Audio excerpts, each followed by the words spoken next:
আমি কইছি যে সুনীল কর্মকার আমার উস্তাদ কইয়া বইছি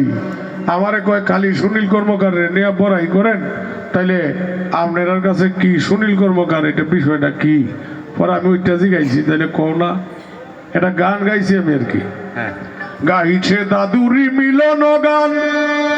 কাঁদিছে মম বিরহীর পরাণ দিল্লিরা উল্লাসে তুলেছে তান ফুল্ল মনে সাদে পল্লীর বধূ বাদল রাতে মাদল বাজাই এসো হে আমার বাদল বধূ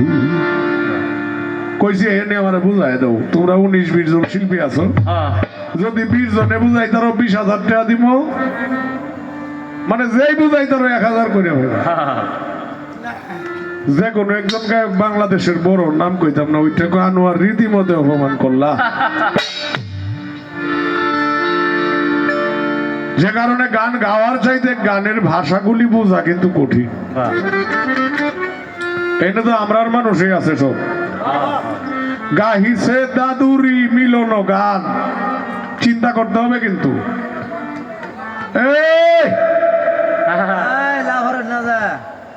বাদল রাতে মাদল বাজায় এসো হে আমার বাদল বধূ বাদল মানে বাইদলা রাত্র মাদল বাজিয়ে মানে নুপুর মাদল বাজিয়ে এসো হে আমার বাদল বধূ গাইছে দাদুরি মিলন গান সকল ব্যাঙ্গেরা হালকা বৃষ্টি হইলে ব্যাঙ্গেরা গান গায় না ঝিরি ঝিরি বৃষ্টি হইলে ছোট ছোট ব্যাঙ্গ গাইছে দাদুরি মিলন গান কাঁদিছে মম বিরহীর মম অর্থ আমার মম বিরহীর পরাণ দিল্লিরা উল্লাসে তুলেছে তান ঝিঝি পুকার ডাককে কবি জিল্লি বলছে জিল্লিরা উল্লাসে তুলেছে তান ফুল্ল মনে সাথে পল্লীর বধূ গ্রামের বধূ ছাড়া এই শব্দ আর কেউ শুনতে পায় না যারা শুনছো মনে রাখো কামে লাগবো জীবনে যাই হোক